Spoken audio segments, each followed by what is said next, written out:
जय श्री कृष्णा, जय गुरुदेव।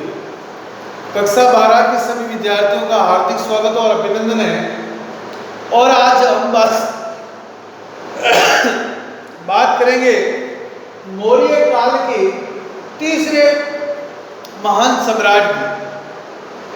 और इस सम्राट का नाम है सम्राट अशोक, जो भारत में अपने धर्म प्रचार के लिए और अपने बौद्ध धर्म को संरक्षण प्रदान करने के लिए विश्व इतिहास में, भारत के इतिहास में प्रसिद्ध है। और इस सम्राट का नाम है अशोक। जैसा कि हम लोगों ने कल अशोक के बारे में पढ़ा था कि सम्राट अशोक जो 273 ईसा पूर्व के अंदर राजगद्दी को प्राप्त करता है, लेकिन 269 ईसा पूर्व के अंदर वो उसका राज्याभिषेक होता है।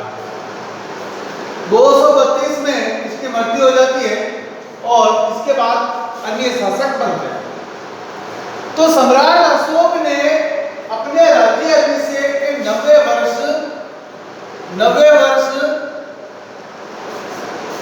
इसने कलिंग पर आक्रमण किया था।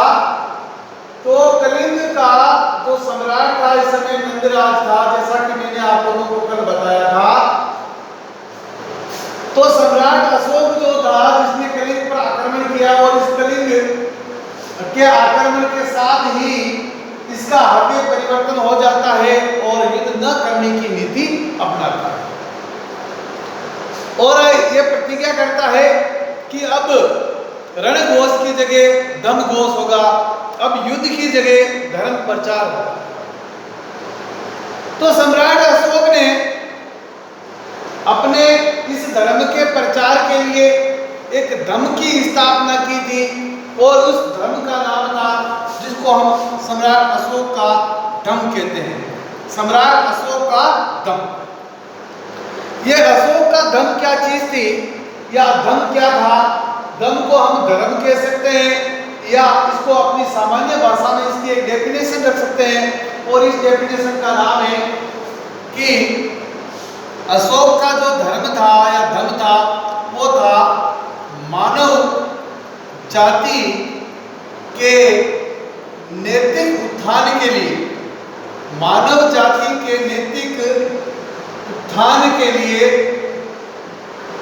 मानव जाति के नैतिक उत्थान के लिए जो अशोक ने आचार संहिता प्रस्तुत की थी, आचार संहिता या इसको हम कह सकते हैं नियमावली, नियमों का संग्रह जो प्रस्तुत किया था, इसी को हम अशोक का धम्म कहते हैं। आचार संहिता जो प्रस्तुत की गई थी, इसी को अशोक का धम्म कहते हैं। अब सम्राट अशोक का जो धर्म या धम्म था वो मानव के नैतिक उत्थान के लिए या मानव आचरण के नैतिक उत्थान के लिए जो प्रस्तुत किया गया था, इसको हम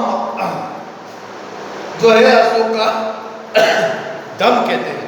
अब इसकी मूल पद्धति जो थी अशोक के धम्म की, वो मूल पद्धति इस सिद्धांत पर आधारित थी, और इस सिद्धांत का नाम था जियो और जीने दो। जियो और जीने दो। अशोक का धम्म का मूल सिद्धांत क्या था? जियो और जीने दो। जैसा कि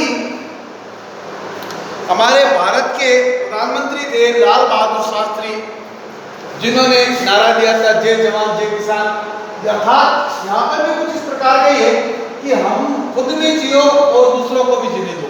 यानी कि किसी से कोई युद्ध मत करो, लड़ाई झगड़ा मत करो, शिकार मत करो, खुद भी अपना अच्छा जीवन जियो और दूसरों को भी जीने दो। ये सिद्धांत जो था वो इस सिद्धांत के आधार पर जो है था वो अशोक का धर्म आधारित था। अब आगे बात करते हैं कि इसकी प्रवृत्ति क्या थी, प्रकृति क्या थी इस धर्म की। तो इस धर्म की प्रकृति ये थी कि ये धर्म मूल रूप से तो बौद्ध धर्म पर आधारित था। किस पर आधारित था? बौद्ध धर्म पर। लेकिन इसके अलावा सम्राट अशोक जो था वो सभी धर्मों का समान अधिक आदर करता था, सभी संप्रदायों का आदर करता था, सभी वर्णों का आदर करता था, सभी पूरे समाज का वो आदर करता था, सभी के नियमों का वो आदर करता था। तो सम्राट अशोक का जो ये धर्म था मूल रूप से तो बौद्ध धर्म था, परंतु वो सभी धर्मों का समान रूप से आदर करता था। तो इसलिए इसको हम लोग एक नाम भी दे सकते हैं, सम्राट अशोक के धर्म को एक नाम दे सकते हैं सनातन धर्म। कैसा धर्म? सनातन धर्म। सभी धर्मों का आदर करने वाला था। कैसा धर्म था? सनातन धर्म। अब इसके बाद में हम आगे बात करते हैं कि सम्राट अशोक के बाद में जो उत्तराधिकारी आए थे उनमें कौन कौन से थे। सम्राट अशोक के बाद में जो उनके उत्तराधिकारी आए थे उनमें कुणाल, राजतरंगिणी के अनुसार सम्राट अशोक के बाद में अशोक का पुत्र कुणाल जो था वो अंधा था और वो जम्मू कश्मीर का शासक बना था। कुणाल के बाद में दशरथ, दशरथ के बाद में संप्रति, संप्रति के बाद में देवधर्मन और इसके बाद में संप्रति के बाद में देवधर्मन और सालिसुक, इस प्रकार शासक बने थे। और अंत में सन 185 ईसा पूर्व में मौर्य काल का जो एक अंतिम सम्राट था और इस अंतिम सम्राट का नाम था बृहद्रथ। बृहद्रथ, ये बृहद्रथ नामक एक शासक था। ये एक विलासी और कमजोर शासक था जिसका सेनापति था पुष्यमित्र शुंग। पुष्यमित्र शुंग, पुष्यमित्र शुंग जो था वो बृहद्रथ का सेनापति था और ये कमजोर शासक होने के कारण इसके सेनापति पुष्यमित्र शुंग ने बृहद्रथ की हत्या कर दी। पुष्यमित्र शुंग जो इसका सेनापति था जिसने 185 ईसा पूर्व के अंदर बृहद्रथ की हत्या कर दी और मौर्य शासन, यह मौर्य वंश समाप्त हो जाता है और एक नए राजवंश की स्थापना होती है जिसको हम लोग शुंग वंश के नाम से जानते हैं।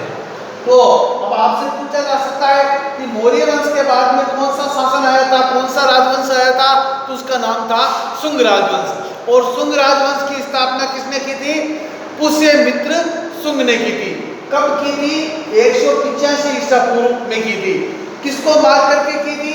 तो पुष्यमित्र शुंग जो सेनापति था वो था बृहद्रथ का।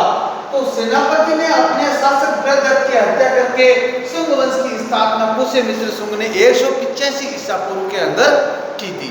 और इसी के साथ जो है मौर्य प्रशासन, मौर्य वंश, मौर्य राजवंश या मौर्य काल जो है समाप्त होता है। और अब इसके बारे में हम आगे देखते हैं कि इस मौर्य वंश का समाप्त होने के कौन कौन से कारण जो रहे हैं, जिसके बारे में थोड़ी थोड़ी जानकारी हम लोग करेंगे। तो अलग अलग इतिहासकारों ने इसके अलग अलग कारण दिए हैं जिसके बारे में चर्चा हम लोग करेंगे। तो देखते हैं कि सबसे पहले दो इतिहासकारों के नाम आते हैं डीडी कोसामी। एक तो नाम आता है डीडी कोसामी और एक नाम आता है डी.एन. झा। वो इतिहासकार है डी.एन. झा और बी.डी. कोसामी। डीडी कोसामी, ये दोनों इतिहासकार कहते हैं कि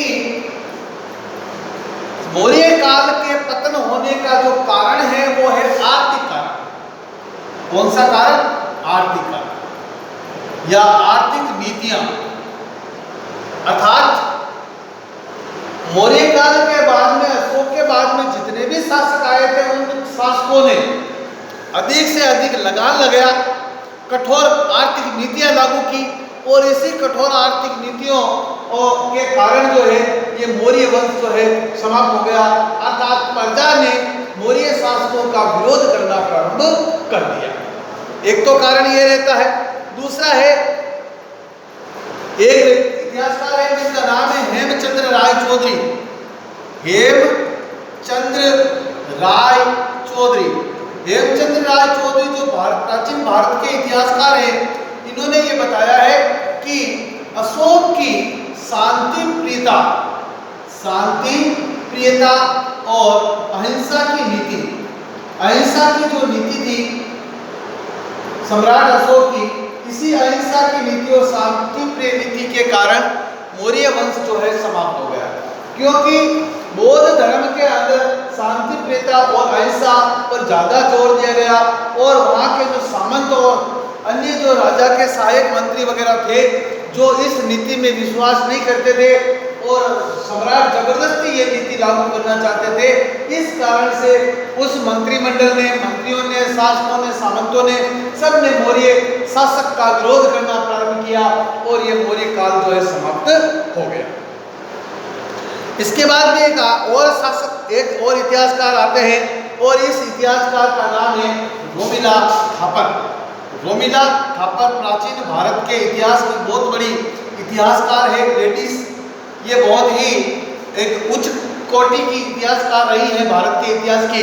तो इन्होंने जो बताया है कि मौर्य काल का जो पतन का मुख्य कारण रहा है वो रहा है केंद्रीय प्रशासन। केंद्रीय प्रशासन जो था वो मौर्य काल का पतन का कारण रहा है। क्यों रहा है? क्योंकि केंद्र के अंदर सम्राट जो नीतियां लागू करते थे वो बहुत ही एक लचीली नीतियां होती थी और इन लचीली नीतियां जो है ये उस प्रजा के अंदर, जनता के अंदर सही ढंग से लागू नहीं हो पाती थी और राजा को कोई आदेश का पालन नहीं करता था। तो इस कारण से मौर्य काल का पतन हो गया। इसके बाद में अंतिम तौर पर हम एक व्यक्ति का नाम लेते हैं और उस व्यक्ति का नाम है राधा कुमुद मुखर्जी। प्राचीन भारत के इतिहासकार हैं, ये भी बहुत बड़े इतिहासकार हैं, राधा कुमुद मुखर्जी। तो ये इतिहासकार ये कहते हैं कि मौर्य काल का जो पतन का कारण रहा है ज्येष्ठ पुत्र उत्तराधिकार। ज्येष्ठ पुत्र उत्तराधिकार जो था, ये नीति जो थी वो मौर्य काल के पतन की कारण बनी थी। क्यों? क्योंकि चाहे कैसा भी, जैसे हम ये देख सकते हैं कि आज भी हमारे परिवार में ज्येष्ठ पुत्र को जो है ज्यादा महत्वता दी जाती है। तो यहाँ पर भी ये चीज है कि राधा कुमुद मुखर्जी ये कहते हैं कि मौर्य काल के अंदर ज्येष्ठ पुत्र को ज्यादा मान्यता दी जाती थी, इस कारण से ज्येष्ठ पुत्र उत्तराधिकार की ये नीति। अब ज्येष्ठ पुत्र चाहे काना हो, घोड़ा हो, लूला हो, लंगड़ा हो, समझदार हो, अज्ञानी हो, कैसा भी हो, वो राजा बनेगा। तो बतौर ये सीधी सीधी बात है कि वहाँ का इस जो है वंश का तो पतन जायज है, क्योंकि अगर राजा समझदार है, राजा ज्ञानी है, गुणवान है, तो उसका शासन चलेगा, नहीं तो नहीं। तो ज्येष्ठ पुत्र चाहे कैसा भी हो वो राजा बनता था, तो इस कारण से मौर्य काल का पतन हो गया। तो इस प्रकार से मौर्य काल के पतन के कुछ कारण हैं और इसके बाद में हम सम्राट अशोक के जो अभिलेखों की चर्चा करेंगे। तो हम लोग देख सकते हैं कि सम्राट अशोक के जो 14 अभिलेख हम लोगों को प्राप्त हुए हैं, वो 14 अभिलेख हम लोगों को प्राप्त हुए हैं 8 स्थानों से। सम्राट अशोक के जो 14 अभिलेख हम लोगों को मिले हैं वो मिले हैं 8 स्थानों से। और वो 8 स्थानों के नाम मैं आप लोगों को बता दूं तो पहला स्थान है एरगुड़ी, दूसरा है सोपारा, तीसरा है गोली, चौथा है जोगड़, पांचवा है शाहबाजगढ़ी, छठा है मानसेरा,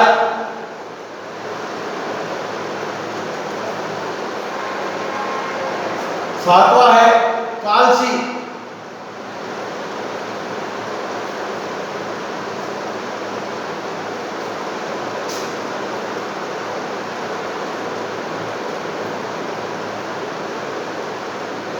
आठवां है गिरनार। तो इस प्रकार से ये 8 स्थान हैं, एरगुड़ी, सोपारा, गोली, जोगड़, शाहबाजगढ़ी, मानसेरा, कालसी और गिरनार। ये 8 स्थान हैं जहां से सम्राट अशोक के हम लोगों को 14 अभिलेख प्राप्त हुए हैं। और इन 14 अभिलेखों में कौन से अभिलेख में क्या चीज लिखी हुई है जिसकी चर्चा हम लोग कल करेंगे। तब तक के लिए धन्यवाद। जय श्री कृष्णा, जय गुरुदेव। आप सभी का जीवन सुखी और मंगलमय हो, ऐसी हम सभी कामना करते हैं।